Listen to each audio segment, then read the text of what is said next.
તો આજે નિફ્ટીની વીકલી એક્સપાયરીના દિવસે બજારની અંદર આપણને આજે ઘટાડો આવતો જોવા મળ્યો. જો સવારથી આજે દબાણ હતું, નિફ્ટી આજના દિવસે 25,900નો જે એક સપોર્ટ હતો એની નીચે આવીને બંધ થતું જોવા મળ્યું. સેન્સેક્સની અંદર પણ જુઓ ઓલમોસ્ટ 500 પોઈન્ટનો ઘટાડો આવ્યો અને નિફ્ટી બેંક પણ આજે તમને એક 450 પોઈન્ટ જેટલું ઘટીને બંધ થતું જોવા મળ્યું.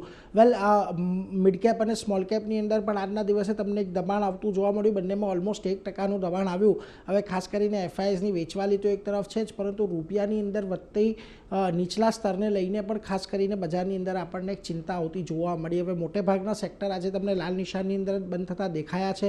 એમાં જુઓ રિયલ્ટીમાં લગભગ 1.25% ઘટાડો આવ્યો, ડિફેન્સ સ્ટોક ઘટ્યા, સીપીએસસી એટલે કે સરકારી કંપનીઓમાં દબાણ હતું અને પીએસયુ બેન્કો પણ આજે તમને દબાણ સાથે જ બંધ થતી દેખાય છે. વેલ, નિફ્ટીના ફ્રન્ટ પરથી વાત કરી લઈએ તો એક્સિસ બેંક થોડીક ચિંતાઓ વધતી જોવા મળી. અહીંયા જે પ્રકારે એનાલિસ્ટ મીટની વાતો બહાર આવી એને લઈને 5% ઘટ્યો. ઇટર્નલ અહીંયા માર્કેટ શેર ઘટવાના સમાચારને પગલે 4.5%નો ઘટાડો. જેએસડબલ્યુ સ્ટીલ, એચસીએલ ટેક આ બંનેમાં પણ એક દબાણ આવતું જોવા મળ્યું. પરંતુ જે આજે તેજી રહી ત્યાં આગળ ભારતી એરટેલ અને ટાઇટન હતા, સારી 1.5%ની તેજી રહી. આ ઉપરાંત Tata consumer product, Bajaj auto, જૂજ શેર એવા હતા કે જેની અંદર ખરીદદારી હતી, જેમાંથી આ ચારનો સમાવેશ. હવે ખાસ કરીને આજે મિડકેપની અંદર જુઓ પીબી ફિનટેકમાં 5.5%નો ઘટાડો આવ્યો. ઇન્સ્યોરન્સ બિલ રજૂ થયું અને એની અંદર જે કમિશન છે એના પર એક કેપિંગની વાત આવી, એટલા માટે ત્યાં ઘટાડો રહ્યો. Swiggy, Bharat dynamics, Jubilant food આ બધામાં પણ એક દબાણ આવતું જોવા મળ્યું.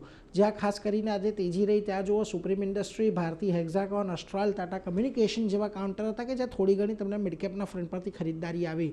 ઓવરઓલ હવે આજે આપણે 25,900નું લેવલ તોડીને થોડાક નીચે આવ્યા છીએ. 25,700 પાસે આપણે ધ્યાન છે, એક સપોર્ટ છે નિફ્ટીનો, એટલે કદાચ એક ત્યાં સુધીનો એક ઘટાડો આપણને આવતો જોવા મળી શકે. પરંતુ જો કોઈ ઉછાળો આવે છે તો 26,000ની ઉપર સસ્ટેન થવું થોડુંક વધારે મહત્ત્વનું રહેશે આવતીકાલના આપણા કારોબારને માટે. એટલે ખાસ આ લેવલને ધ્યાનમાં રાખવાના રહેશે.